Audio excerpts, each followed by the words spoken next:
आज भारत एक अपने आप में संभावनाओं से भरी हुई भूमि है।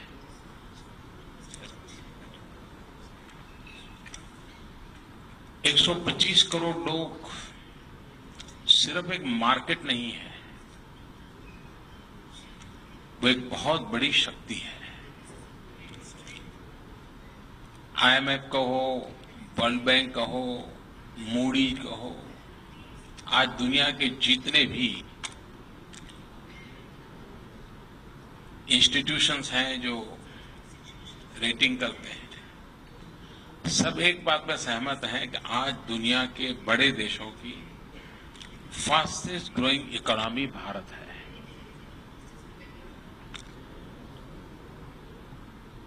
और मैं मानता हूं कि विकास की संभावनाएं बहुत है।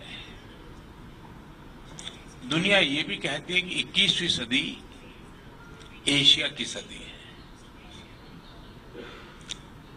एक तरफ भारत में तेज गति से विकास हो रहा है, दूसरी तरफ दुनिया की नजर एशिया की तरफ है। लेकिन क्या यूएई के बिना एशिया अधूरा है कि नहीं है? और इसलिए हम एशिया का उज्जवल भविष्य देखना चाहते हैं। तो मैं स्पष्ट देख रहा हूं कि यूएई उसकी मुख्य आर्थिक धारा के केंद्र बिंदु में होना चाहिए। भारत की संभावनाएं और यूएई की शक्ति, ये दोनों के जुड़ने से ये जो 21वीं सदी एशिया की सदी है, वो सपना पूरा हो सकता है। और उस अर्थ में मैं समझता हूं कि हमने आगे की हमारी सोच योजना पर आगे बढ़ना है। यहां कुछ कठिनाइयों के संबंध में मेरे सामने जानकारी आई है। कल भी मेरी विस्तार से कई महानुभावों से बात हुई, उसमें भी कुछ विषय निकले हैं। अब ये जो कठिनाइयां हैं वो मुझे विरासत में मिली है, लेकिन मुझे विरासत में मिली है इसलिए मैं भाग नहीं सकता हूं, क्योंकि मैं जो अच्छाइयां हैं वो तो ले लूं और बुराइयां हैं उसको छोड़ दूं, ऐसा तो कोई दुनिया का नियम नहीं हो सकता है। लेकिन मैं आज आपको इतना विश्वास दिलाता हूं कि सरकार की अपनी अनिर्णायकता के कारण, लेथार्जी के कारण, इनडिसिसिव के कारण, गलत परसेप्शन के कारण जो चीजें रुकी है, उसको मैं सबसे पहले सुलझाने की दिशा में प्रयास करूंगा। कुछ चीजें हैं जो काफी कॉम्प्लिकेटेड हैं, वो कोर्ट कचहरी का मसला बन गया है, उसमें कुछ मेरी भी मजबूरियां रहेगी, उसका सॉल्यूशन कैसे हो। और मैं पहले एक काम करूंगा, हमारे कॉमर्स मिनिस्टर को यहां भेजूंगा और मैं उनसे आग्रह करूंगा कि वो कंसर्न लोगों से सीधा उनकी बात सुने, उनकी समस्याओं को समझे और उसका रास्ता खोजे। और उस दिशा में बहुत ही निकट मेरा सबसे पहला काम ये होगा और मैं समझता हूं उससे काफी चीजें सुलझना शुरू हो जाएगा। आप देखते हैं आज भारत में विकास की बहुत संभावना है। एक तो 30 साल के बाद पहली बार भारत में पूर्ण बहुमत वाली सरकार बनी है और लोकतंत्र में पूर्ण बहुमत वाली सरकार होने से एक निर्णायकता होती है, स्पष्ट विजन के साथ इम्प्लीमेंटेशन के लिए कदम उठाने की सुविधा रहती है, जो इस नई सरकार को प्राप्त हुई है। और उसी के कारण हमने बहुत महत्वपूर्ण निर्णय किए हैं।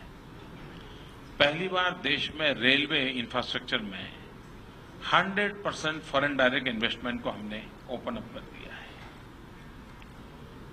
डिफेंस मैन्युफैक्चरिंग एक बहुत बड़ा क्षेत्र है, ग्लोबल मार्केट भी है, थर्ड वर्ल्ड कंट्रीज एक बहुत बड़ा मार्केट है। अगर हम मिलकर के डिफेंस मैन्युफैक्चरिंग क्षेत्र में आगे बढ़ते हैं, मैं समझता हूं स्काई इज द लिमिट। और इसके लिए हमने in general 49% FDI open up कर दिया है। लेकिन हाईटेक इंडस्ट्री अगर है डिफेंस में, तो उसमें हम 100% तक जा सकते हैं। ये अपने आप में बहुत बड़ा। हमने इंश्योरेंस क्षेत्र को 49% खोल दिया है। रियल एस्टेट, और मैं मानता हूं कि भारत में infrastructure development and real estate, उसकी बहुत संभावना है। एक तो सरकार का अपना एक कार्यक्रम है 2022, जबकि भारत अपनी आजादी के 75 साल मनाएगा, हम 50 मिलियन एफोर्डेबल हाउस बनाना चाहते हैं, लो कॉस्ट। 50 मिलियन हाउस बनाना मतलब भारत के अंदर अनेक छोटे छोटे नए देश बनाना। बहुत सारे दुनिया के देश हैं कि जिसके यहां टोटल 50 मिलियन हाउस नहीं है। इतना बड़ा काम मुझे 7 साल में करना है। और जैसे फैजल ने कहा, नई टेक्नोलॉजी, मैं जरूर आपके यहां आऊंगा, मैं देखूंगा। मैं चाहता हूं हमें टेक्नोलॉजी भी चाहिए, हमें स्पीड के लिए भी चाहिए एंड क्वालिटी कंस्ट्रक्शन के लिए भी चाहिए। और लो कॉस्ट हाउसिंग एक बहुत बड़ा मेरे दिमाग में काम है। भारत को आगे बढ़ाने के लिए मुझे इंफ्रास्ट्रक्चर भी बढ़ाना है, इंफ्रास्ट्रक्चर को अपग्रेड भी करना है। जहां पुराना इंफ्रास्ट्रक्चर है उसको अपग्रेड। रेलवे अगर पुरानी है तो मुझे स्पीड बढ़ानी है। रेलवे स्टेशन, मेरे यहां मोर देन 500 रेलवे स्टेशन, जिनको मैं एक प्रकार से बहुत बड़े बिजनेस हब में कन्वर्ट करना चाहता हूं। आज हिंदुस्तान में आप जानते हैं heart of the city railway station है, लेकिन ऊपर सब खाली है। क्यों न मैं उस रेलवे स्टेशन के ऊपर 20 मंजिल 50 मंजिल बड़ी बड़ी इमारतें बनाऊं, 200 400 रूम के होटल बनाऊं, बहुत बड़े मॉल बनाऊं। 500 रेलवे स्टेशन, कितना बड़ा डेवलपमेंट हो सकता है। तो इन चीजों को लेकर के हम काम करना चाहते हैं। एग्रीकल्चर सेक्टर में cold storage network, warehousing network, आज भारत में 30% एग्रो प्रोडक्ट रख रखाव की व्यवस्था के अभाव में वेस्ट जाता है। और मैं मानता हूं एग्रो प्रोडक्ट का वेस्ट जाना एक प्रकार का क्राइम है। अगर हम नहीं रख सकते तो गरीब को देना चाहिए, उसका पेट भरना चाहिए। मैं ये 30% को बचाना चाहता हूं। जो मेरे देश की आवश्यकता तो पूरी हो जाती है, लेकिन जो अतिरिक्त होगा दुनिया के गरीब देशों के लिए काम आना चाहिए। मैं वेयर हाउसिंग, कोल्ड स्टोरेज, इसका बड़ा नेटवर्क खड़ा करना चाहता हूं। आपकी बात सही है कि आज ग्लोबलाइजेशन के युग में पोर्ट सेक्टर की बहुत संभावना है। और देशों की तुलना में हम काफी पीछे हैं, लेकिन पिछले दिनों हमने काफी गति बढ़ाई है। पब्लिक प्राइवेट पार्टनरशिप मॉडल को हमने प्रमोट किया है। हमने इन दिनों काफी नई पॉलिसी डिसीजन लिए हैं पोर्ट सेक्टर के डेवलपमेंट के लिए, और मैं मानता हूं कि उसका लाभ यूएई तो सबसे ज्यादा ले सकता है, क्योंकि आपका एक्सपीरियंस और आप वर्ल्ड की लार्जेस्ट कंपनियों के साथ आज आप जुड़े हुए, तो भारत के साथ मिलकर के पोर्ट डेवलपमेंट के साथ साथ मेरे दिमाग में पोर्ट लेड डेवलपमेंट है। और जब मैं पोर्ट लेड डेवलपमेंट कहता हूं तब पोर्ट इंफ्रास्ट्रक्चर, पोर्ट में modern technology, at the same time connectivity with the cold storage, warehousing, port, road, rail and hinterland access, इन सारी चीजों को जोड़ करके मैं पोर्ट लेड डेवलपमेंट के कंसेप्ट को आगे बढ़ाना चाहता हूं। और ह्यूज पोटेंशियल पड़ा हुआ है। भारत ने टूरिज्म को टैप नहीं किया है। आज दुनिया में टूरिज्म $3 ट्रिलियन का बिजनेस है।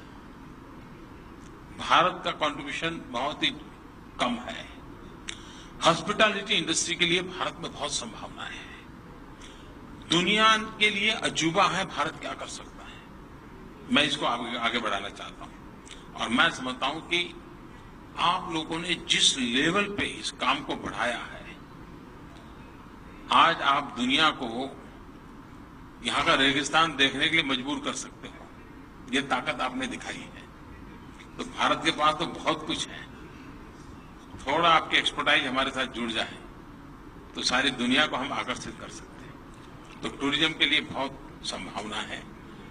तो मैं कहता हूं कि कोई भी क्षेत्र उठा लीजिए, आज भारत संभावनाओं से भरा हुआ है। जैसे आपने कहा solar energy, wind energy, renewable energy,